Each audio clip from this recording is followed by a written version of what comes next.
नमस्कार, मैं हूं आपके साथ कनिका अरोरा और आप देख रहे हैं सुदर्शन न्यूज। वक्त हो चला है जवाब तो चाहिए का। जवाब तो चाहिए में हम आज बात करेंगे लोकसभा चुनाव 2024 की। पश्चिम बंगाल में सभी सीटों पर टीएमसी के अकेले चुनाव लड़ने की और ममता बनर्जी द्वारा फोड़े गए इंडी गठबंधन के ढोल की। टीएमसी प्रमुख ममता बनर्जी ने आज पश्चिम बंगाल की सभी लोकसभा सीटों पर अपने उम्मीदवारों की घोषणा कर दी है। ममता बनर्जी ने बंगाल में कांग्रेस को एक भी सीट नहीं दी है। एक तरफ बीजेपी के नेतृत्व वाला एनडीए है जिसका कुनबा लगातार बढ़ता जा रहा है, तो वहीं दूसरी तरफ कांग्रेस के नेतृत्व वाला इंडी गठबंधन है जो लगातार बिखरता जा रहा है। जब इंडी गठबंधन बनाया गया था तो विपक्षी दलों ने मोदी को हटाने की हुंकार भरी थी, लेकिन जैसे जैसे लोकसभा चुनाव नजदीक आ रहे हैं वैसे वैसे इंडी गठबंधन के किले की दीवारें लगातार दरकती जा रही हैं। इसी के साथ ममता बनर्जी ने बंगाल में एनआरसी लागू ना होने देने की भी बात कही है। आज जवाब तो चाहिए में हम बात करेंगे कि क्या ममता बनर्जी का यह कदम इंडी गठबंधन के ढोल को फोड़ने वाला है। क्या टीएमसी कांग्रेस गठबंधन टूटने से बंगाल में बीजेपी को फायदा मिलेगा। आज हमारा सवाल यह भी होगा कि क्या एनडीए के सामने इंडी गठबंधन फुस्सी बम साबित हो रहा है। क्या दरकता इंडी गठबंधन पीएम मोदी के 400 पार के लक्ष्य को आसान भी बना रहा है। करेंगे चर्चा हम इस पर। हमारे साथ तमाम हमारे गेस्ट भी जुड़ेंगे, लेकिन उससे पहले देखिए आप हमारी ये खास रिपोर्ट।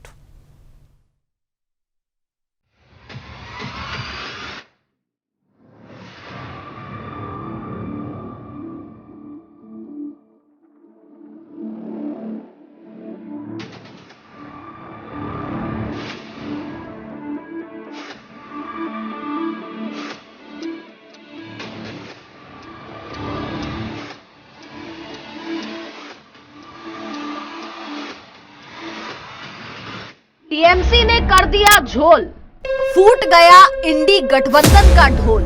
ममता बनर्जी ने कर दिया खेला, पंचर हुआ इंडी गठबंधन का ठेला। प्रधानमंत्री नरेंद्र मोदी को रोकने के लिए ढोल नगाड़ों के साथ जिस जोर शोर से इंडी गठबंधन बनाया गया था वह ढोल लोकसभा चुनाव से पहले फूट गया है। ममता बनर्जी की टीएमसी ने बंगाल में कांग्रेस के साथ गठबंधन तोड़ दिया। टीएमसी ने सभी 42 सीटों पर अपने उम्मीदवार घोषित कर दिए हैं।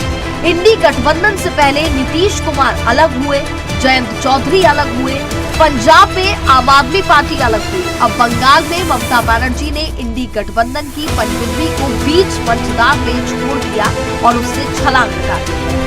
कांग्रेस के खिलाफ टीएमसी के आक्रोश का अंदाजा इस बात से लगाया जा सकता है कि उसने अधीर रंजन चौधरी के खिलाफ पूर्व क्रिकेटर यूसुफ पठान को प्रत्याशी बनाया है। टीएमसी किसी भी हाल में अधीर रंजन चौधरी को हराने पर आमादा है। टीएमसी ने कृष्णानगर से महुआ मोइत्रा, आसनसोल से शत्रुघ्न सिन्हा, श्रीरामपुर से कल्याण बनर्जी और दुर्गापुर से कीर्ति आजाद को मैदान में उतारा है। पिछले कुछ वर्षों से मुस्लिम वोट बैंक की सबसे बड़ी सियासतदान बनने की कोशिश कर रही ममता बनर्जी फिर से इसी राह पर चलती दिखाई दे रही है। कोलकाता की जनगर्जन सभा में ममता बनर्जी ने कहा कि वह बंगाल में एनआरसी लागू नहीं होने देंगी। एक तरफ ममता दीदी ने कांग्रेस के साथ गठबंधन तोड़ा तो दूसरी तरफ मुस्लिम वोट को पक्ष में करने के लिए एनआरसी का विरोध भी कर दिया। बंगाल में वैसे भी टीएमसी की मुख्य लड़ाई बीजेपी से है। बीजेपी के तमाम नेता बंगाल में 35 सीटें जीतने का दावा कर रहे हैं। अब जब कांग्रेस और टीएमसी का अलायंस टूट गया है, सियासी जानकार इसे बीजेपी के लिए फायदे का सौदा बता रहे हैं। अब देखना ये होगा कि संदेशखाली मामले के बाद जनता की कोप विभाजन का शिकार हो रही ममता बनर्जी की अकेला चलोने की रणनीति सफल हो पाएगी या फिर 2024 में 2019 से भी बड़ी जीत हासिल करेगी। Bureau report, Sudarshan.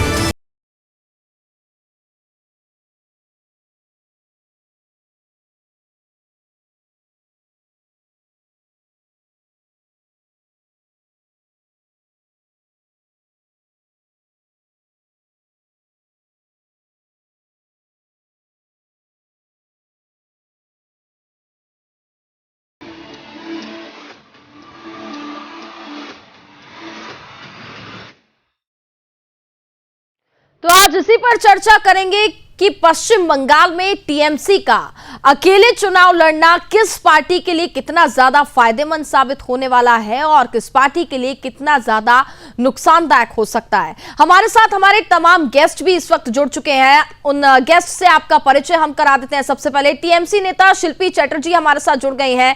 कांग्रेस नेता शाहिद नवाज खान इस वक्त हमारे साथ जुड़ चुके हैं। बीजेपी प्रवक्ता कुशाल पांडे जुड़ गए हैं। साथ ही पॉलिटिकल एक्सपर्ट आकाश राय इस वक्त हमारे साथ जुड़ चुके हैं। सबसे पहले आप सभी मेहमानों का बहुत बहुत स्वागत है। साथ ही हमारी ब्यूरो चीफ संगीता झा भी हमारे साथ जुड़ चुकी हैं।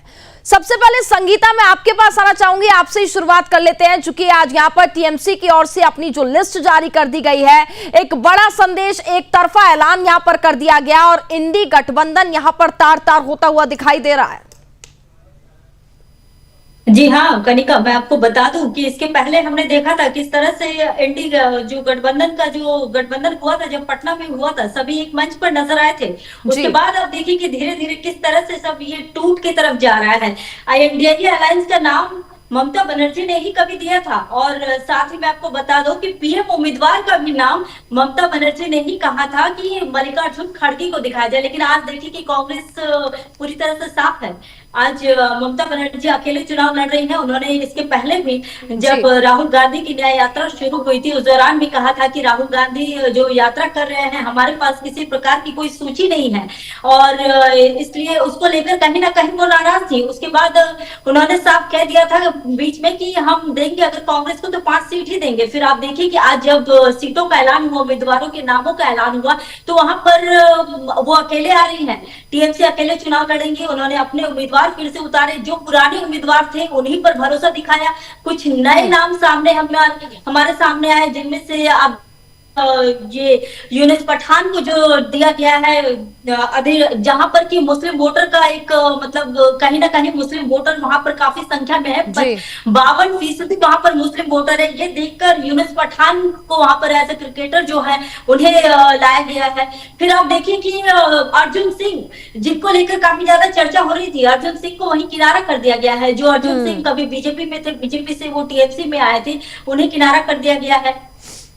बिल्कुल संगीता, आप बने रहिए हमारे साथ और अब अपने मेहमानों के पास चलते हैं। शाहिद जी, सबसे पहले आपके पास आना चाहूंगी, जानना चाहूंगी, आपने तमाम प्रयास किए टीएमसी के साथ गठबंधन करने के, तमाम बैठकें भी हुई, ममता बनर्जी उसका हिस्सा भी रही, कहां पर पेच फंस गया? और उससे पहले अगर लोकसभा चुनाव से पहले हम देखें तो ममता दीदी ने तो आपके साथ ही खेला कर दिया। शाहिद जी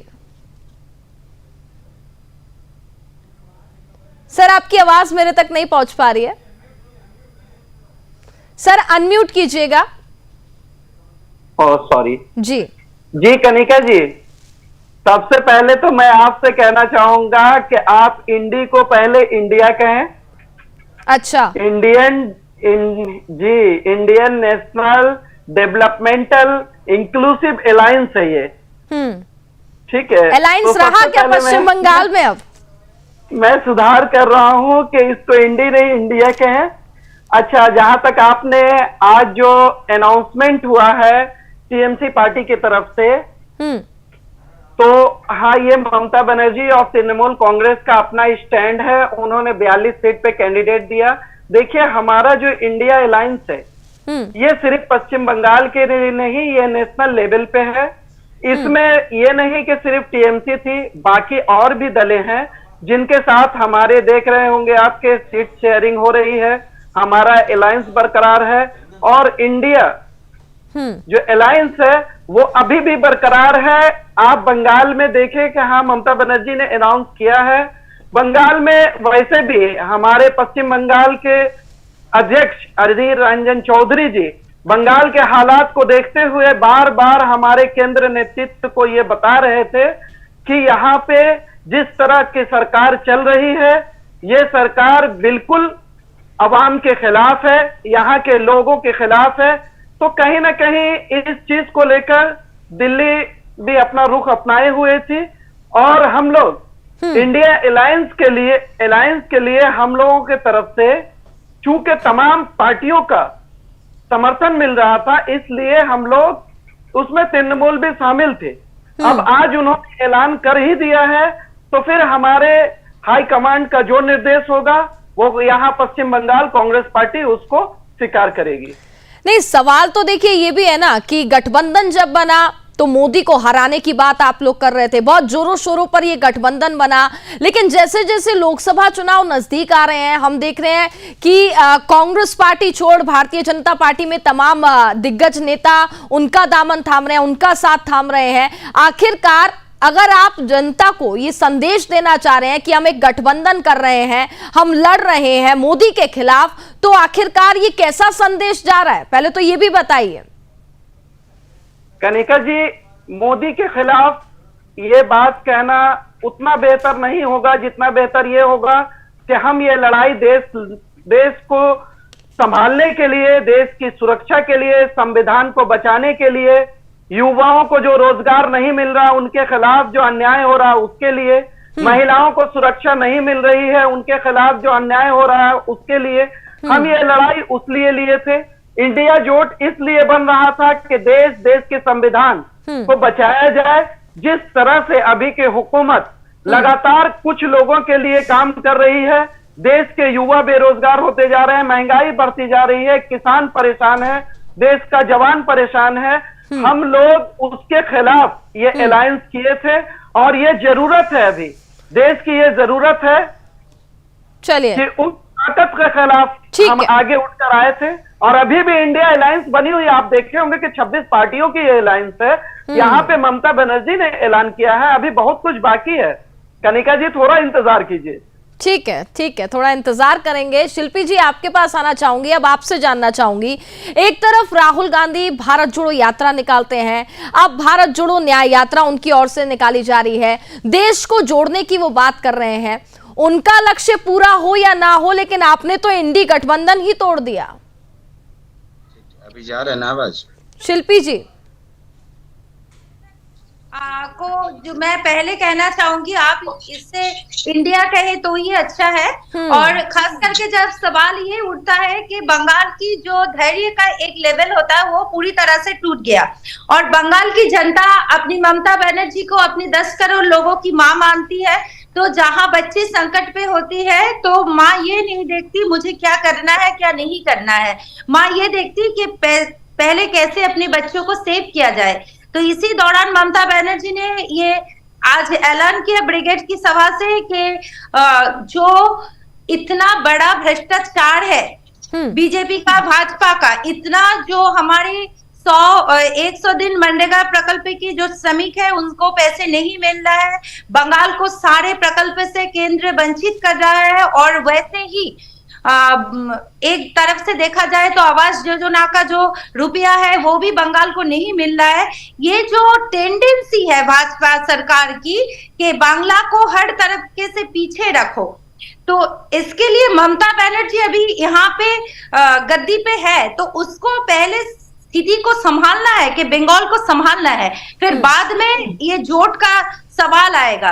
तो घर जब बिखरता रहता है ना तो माँ को वो संभालना पड़ता है। 10 करोड़ लोगों की माँ है ममता बनर्जी, तो सबसे पहले उनको यही जो डिसीजन उन्होंने लिया है वो सोच समझ के लिया है। अभिषेक बनर्जी ने बहुत सोच समझ के ये डिसीजन लिया है कि पहले अपनी घर को संभाला जाए, तो इसमें मैं कोई तो गलत नहीं देखती, बाद में देश को देख लेंगे, पर पहले घर जब टूटता रहता है ना तो देश के बारे में हम नहीं सोच पाएंगे। तो ये सिर्फ बंगाल की बात नहीं है, ये सारे देश का सवाल है। तो देश में क्या होगा, कैसे गठबंधन रहेगा वो हम देख लेंगे, पर जहां की बंगाल की सवाल है, अब जनगण सभा आज था ब्रिगेड में, तो ये धैर्य का जो बांध था ये टूट चुका है। अब बंगाल की पब्लिक और नहीं सहन सकता। ये भाजपा का जो टॉर्चर है, जो झूठे पे झूठे आरोप बंगाल में जो महिलाओं के साथ हुआ, संदेश खाली का मुद्दा तो आप को बहुत अच्छे से पता ही होगा। नहीं, ये भी मैं मानती हूँ, और मैं यही नहीं, 8 मार्च जब अंतर्जातिक नारी दिवस थी उसमें संदेश खाली की बहुत सारी औरतें ममता बनर्जी के साथ प्लेकेट लेके शामिल हुई कि किसको भी बोले तो अत्याचार मेरे साथ नहीं, बगल में जो थी उसके साथ हुआ है। और भाजपा का एक लीडर ही है आपका जो चैनल पे आके बैठ गए, आप तो उन्होंने बोली है कि मेरे पे टॉर्चर हुआ। तो ऐसे जो जब जहां भी भाजपा ने भेजा किसी ना किसी को, ईडी सीबीआई को, वहां का सरकार गिर गया। तो खास करके देखा कि बंगाल में इस बार ये नहीं चला, ये जो टैक्टिस है भाजपा का ये नहीं चला। अभी आप बात कर रहे हैं, आप बात कर रही हैं और आप कह रही हैं कि पहले जो घर बिखर रहा है उसको संभालना जरूरी है। अभिषेक बैनर्जी ने एक बात कही, उन्होंने कहा, और एक बहुत बड़ी बात है, उन्होंने ये भी कहा कि जितनी बड़ी दुश्मन हमारी भारतीय जनता पार्टी है उतनी बड़ी अधीर रंजन चौधरी की कांग्रेस पार्टी है। भाई आखिर दुश्मनी किससे है, लड़ाई किससे, अधीर रंजन चौधरी से या फिर राहुल गांधी से? लड़ाई हमें है भ्रष्टाचार के खिलाफ। तो ये बयान क्यों दिया, अधिकार के खिलाफ ये बयान क्यों दिया? इस बयान के हम क्या मायने निकालें कि अधीर रंजन चौधरी की कांग्रेस पार्टी वो भी हमारी उतनी बड़ी दुश्मन है जितनी भारतीय जनता पार्टी है? अगर उन्होंने भारतीय जनता पार्टी को ये जो भ्रष्टाचार है उसका जो बंगाल के साथ जो लगातार प्रॉब्लम क्रिएट कर रहा है, बंगाल को हर प्रकल्प से वंचित कर रहा है, इसी बात पे अगर कोई भी बात, कोई भी समर्थन अधीर रंजन चौधरी ने किया होगा तो उन्हीं बात पे अभिषेक बनर्जी ने ये बात कह सकता है कि जैसे भी बंगाल की वंचित करने का सवाल उठेगा उसमें हम किसी को नहीं छोड़ेंगे। उसमें अधीर रंजन चौधरी अगर उसकी आवाज के साथ भाजपा के साउंड के साथ अगर साउंड मिलाएगा तो हम यही कहेंगे कि ये भी गलत है। जहां तक बंगाल की अधिकार का सवाल है उसमें हम किसी के साथ कॉम्प्रोमाइज नहीं करेंगे। पहले हमारे लिए बंगाल की जनता है, उसके बाद अधीर रंजन चौधरी है, उसके बाद मोदी है आता है, उसके बाद भाजपा आता है। ठीक है, कुशाल जी आपके पास आना चाहूंगे, आपसे जानना चाहूंगी कितना फायदा अब आपको होगा। 35 सीटें जीतने की बात तो आप वैसे ही कर रहे थे और खुश तो आज आप बहुत ज्यादा होंगे। कुशाल जी, पहले तो हम जी सबसे पहले तो ये कहना चाहेंगे कि जो महागठबंधन का ये नाटक चल रहा था, चाहे उसमें तृणमूल कांग्रेस हो चाहे कांग्रेस हो, ये महागठबंधन था।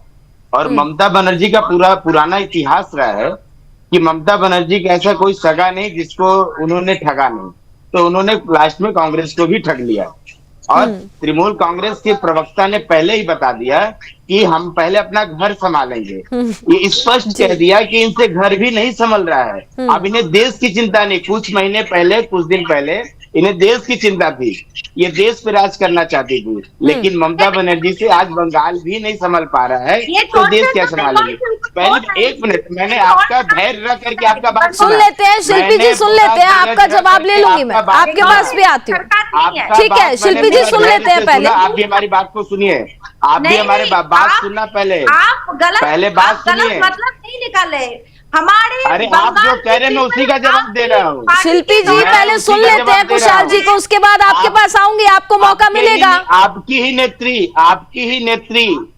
नेत्री यहाँ पे बहिरागितों का नारा लगाई थी। इरफान पठान कौन है? भूमिपुत्र है।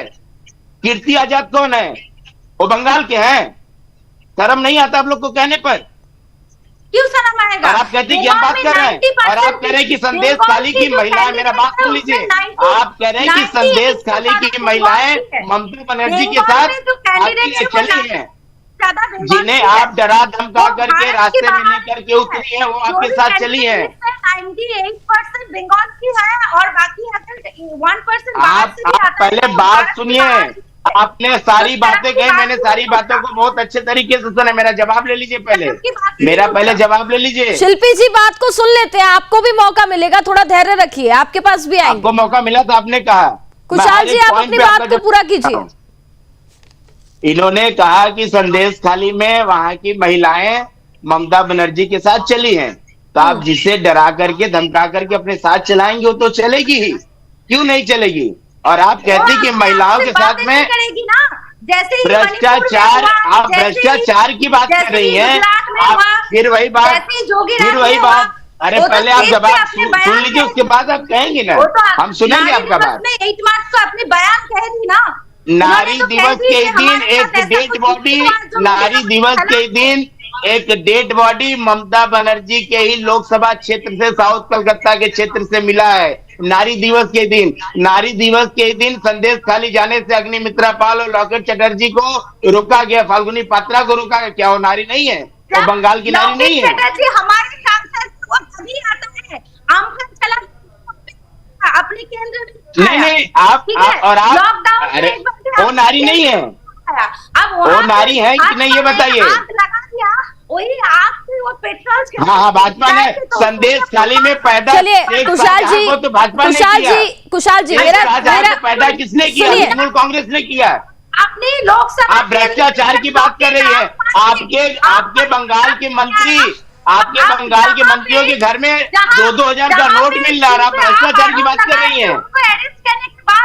आज के टाइम में माटी मानुष की तृणमूल कांग्रेस नहीं रही है, चोर की तृणमूल कांग्रेस बन चुकी है, और आज के टाइम में सारे चोर लोग हैं वहाँ पर। बंगाल की मिट्टी है, ठीक है बंगाल में, ठीक है। सुनिए शिल्पी जी, ममता बनर्जी अपनी सरकार, ममता बनर्जी ने ही कहा था ना, बहिरागी तो बाहरी लोग। इरफान पठान कौन है? आपके पास बंगाल में उम्मीदवार नहीं है। शिल्पी जी और कुशाल जी, अगर आप दोनों एक साथ बोलेंगे तो किसी को कुछ समझ नहीं आएगा। एक एक करके आप लोग अपनी बात को रख सकते हैं। आप दोनों को पैनल में इसलिए लाया गया है। शिल्पी चटर्जी जी का बात मैंने शांतिपूर्वक सुना। शिल्पी जी पहले कुशाल जी को सुन लेते हैं, आपको मैं दोबारा मौका दूंगी, समय है मेरे पास। इनकी नेत्री ने ही बाहरी का नारा लगाया था। मैं पूछना चाहता हूँ, इरफान पठान कहाँ के हैं? बंगाल के हैं। कीर्ति आजाद कहाँ के हैं? बंगाल के हैं। ठीक है। शत्रुघ्न सिन्हा कहाँ के हैं? बंगाल के हैं। पहली बात। दूसरी बात, इन्होंने कहा कि भ्रष्टाचार, तृणमूल कांग्रेस से बड़ा भ्रष्टाचारी पार्टी इस पूरे भारत में नहीं है। इनके मंत्री, इनके एमएलए, इनके सांसद, इनके पार्षद सारे भ्रष्टाचार से लिप्त हैं। और तीसरी बात है, महिलाओं की बात कर रही हैं, महिलाओं की सम्मान की बात कर रही हैं, संदेश खाली की बात कर रही हैं। संदेश खाली में अगर सीबीआई और ईडी को सही तरीके से काम करने दिया गया होता तो शेख शाहजहां 55 दिन से इनके पास नहीं रहता, ईडी के पास में रहता। 55 मिनट में ईडी और सीबीआई उसे खोज निकालती। ठीक है। आप शिल्पी जी से जवाब लेंगे, लेकिन उससे पहले जी आकाश जी, मैं आपके पास आना चाहूंगी और आपसे ये जानना चाहूंगी कि टीएमसी, ठीक है, मैं उनसे जवाब लूंगी। कम सीट पा रही है, ठीक है, 15 सीट पर सिमट जाएंगी, चिंता मत कीजिए। ठीक है कुशाल जी, बाहर से लाना पड़ रहा है। कुशाल जी, ठीक है। शिल्पी जी मैं आपके पास आऊंगी, आपसे भी जवाब लूंगी। देश से मतलब नहीं है, मुझे पहले घर देखना। आपने तो पहले ही कह दिया मुझे देश से मतलब नहीं है। बंगाल की राज कितने सर पैनल में और भी लोग हैं, बंगाल जल रहा है। ठीक है, पैनल में और भी लोग हैं, उनसे भी चर्चा कर लेते हैं। आकाश जी आपके पास आना चाहूंगी और आपसे जानना चाहूंगी, टीएमसी और कांग्रेस अगर मिलकर लड़ते तो क्या सिनेरियो होता, और अब चूंकि टीएमसी अकेले लड़ रही है तो इससे किस पार्टी को कितना फायदा और कितना नुकसान? देखिए, मैं कहना यही चाहूंगा कि दोनों पार्टियां अगर टीएमसी और तृणमूल एक साथ अगर लड़ती तो कोई खास फर्क ज्यादा नहीं पड़ने वाला था। ये सच है। बंगाल में अगर दोनों पार्टियां साथ भी लड़ती तो ज्यादा फर्क नहीं पड़ने वाला था।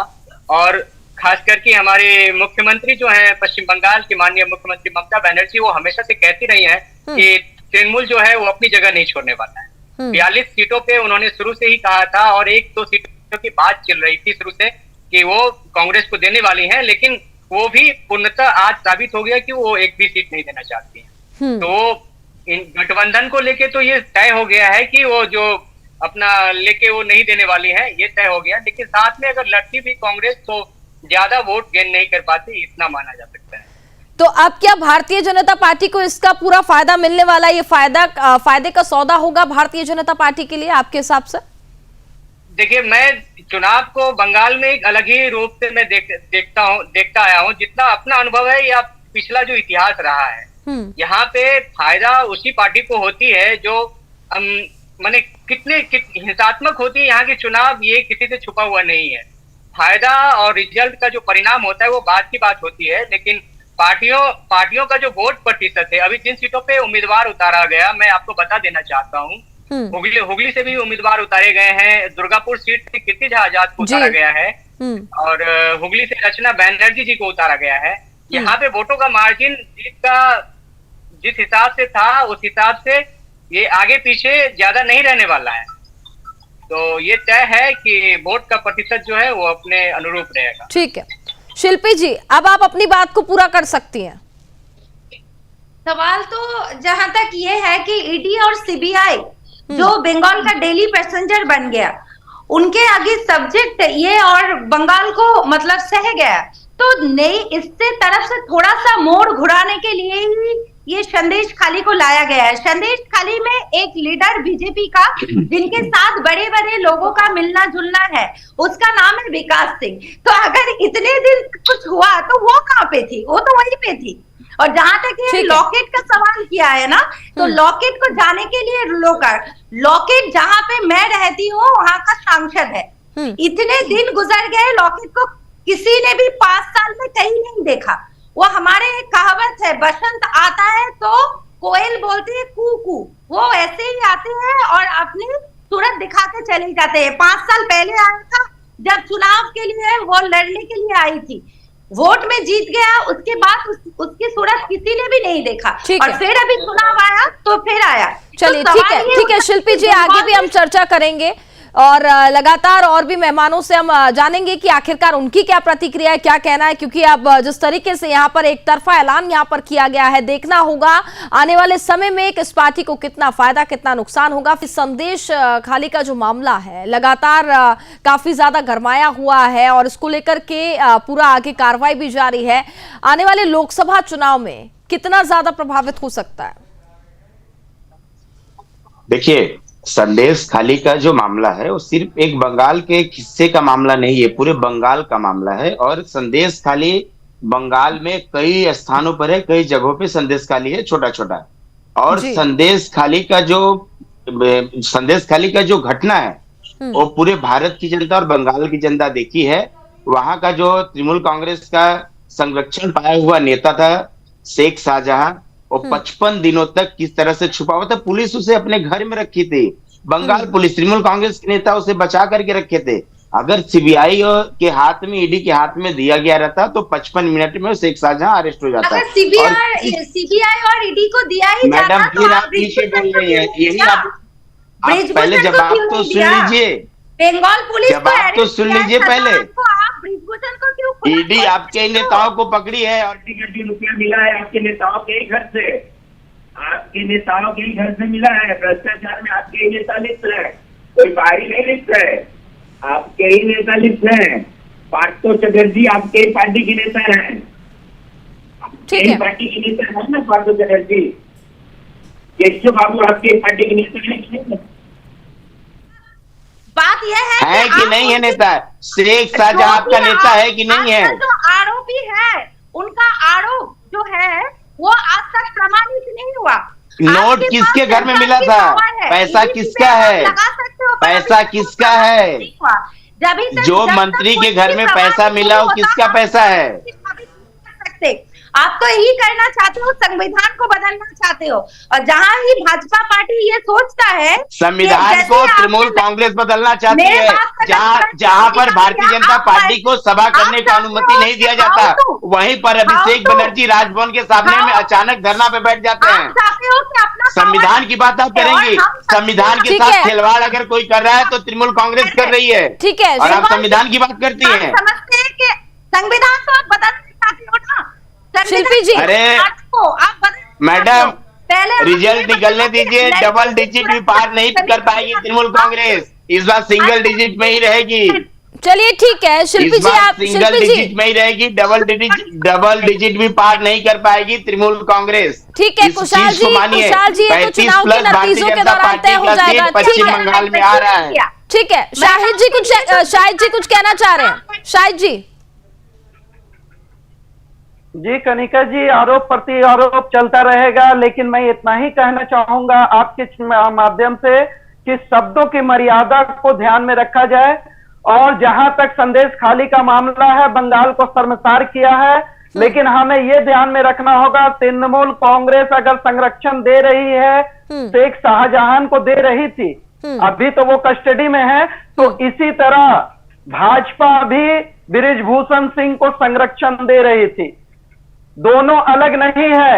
आज करप्शन की बात आती है, अगर पार्थो चटर्जी के घर से पैसा निकलता है वो करप्ट है, तो इसके साथ साथ अजीत पवार भी करप्ट थे, जो भाजपा में जाकर वॉशिंग पाउडर से धुल जाते हैं, भाजपा उसे अपना लेती है।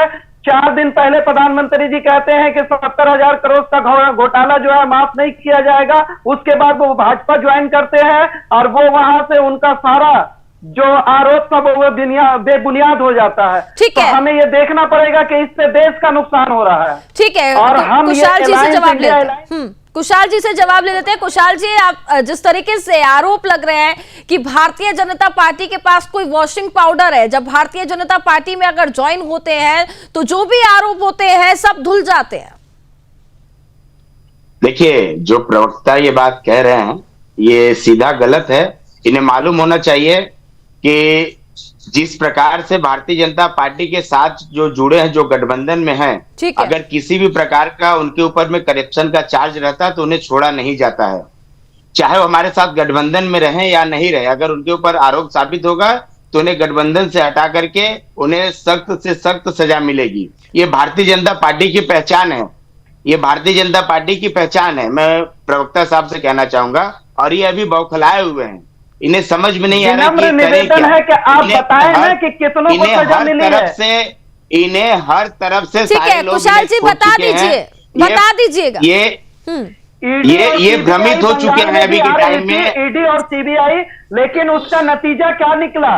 बंगाल में सिर्फ दिखाने के लिए आ रही है, वोट की राजनीति करने के लिए ईडी सीबीआई आ रही है क्या सेंट्रल के कहने पे? लेकिन ईडी सीबीआई आई है तो यहाँ के जो करप्ट मंत्री हो जेल में भी हैं, कुछ जेल में है, कुछ लोग किसी और लोगों का लाइन लगा हुआ, वो लोग भी जेल जाएंगे, जो करप्ट होंगे वो जेल जाएंगे। बहुत सारे लोगों का नाम है। ठीक है, देखिए साथी शाहिद जी और कुशाल जी, देखिए आरोप प्रत्यारोप जारी रहेंगे।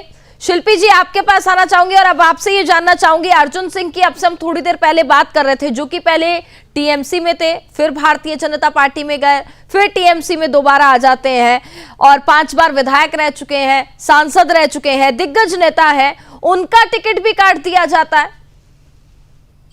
देखिए, किसको टिकट मिलेगा या किसको नहीं मिलेगा, ये डिसाइड करने के अधिकार अभिषेक बनर्जी और ममता बनर्जी को है। तो किस लिए नहीं दिया गया वो वही बेहतर कह सकते हैं। पर हम इस बार जिसको लगा कि ये सही फाइट देगा उन्हीं को हम सामने लाया है, और ममता बनर्जी ने यही भी ऐलान किया है कि हाँ, जिस पर बीजेपी के आईटी सेल हेड है अमित मालवीय कहते हैं कि इस लिस्ट में 17% बीजेपी के पूर्व नेता हैं। के लिए सिर्फ सांसद बनना ही जरूरी नहीं है, सांसद के बाहर भी बहुत काम है। जो अर्जुन सिंह है वो या जिनको रनिंग थे जिनको टिकट नहीं मिला, वो कहीं दूसरे फील्ड में भी जाके पब्लिक के लिए, बंगाल की पब्लिक के लिए काम करने का मौका उन्हें दिया जाएगा। तो ये किसी का बाद हम दे रहे हैं, इसका मतलब ये नहीं है कि वो टीएमसी के बाहर हम कर रहे हैं, उसको भी मौका दिया जाएगा कि वो पब्लिक का काम करे। ठीक है, और इसी पर अमित मालवीय ये भी कहते हैं कि इस लिस्ट में 17% जो नाम है वो भारतीय जनता पार्टी के पूर्व नेता है या फिर बाहरी है। चलिए ठीक है, फिलहाल आप सभी मेहमानों का बहुत बहुत धन्यवाद हमारे साथ जुड़ने के लिए, चर्चा में शामिल होने के लिए। जिस तरीके से आज ममता बनर्जी की ओर से अकेले लड़ने का ऐलान यहाँ पर किया गया है और जो गठबंधन विपक्ष की ओर से यहां पर बनाया जा रहा था, फिलहाल वो तार-तार होता हुआ नजर आ रहा है। अब देखना यह होगा, चूंकि भारतीय जनता पार्टी पश्चिम बंगाल में 35 सीटें जीतने का दावा कर रही है, अब भारतीय जनता पार्टी को आने वाले लोकसभा चुनाव में इसका कितना फायदा होता है, फिलहाल ये देखना होगा। और इसी के साथ जवाब तो चाहिए मैं बस इतना ही। आप देखते रहिए सुदर्शन न्यूज। जय हिंद।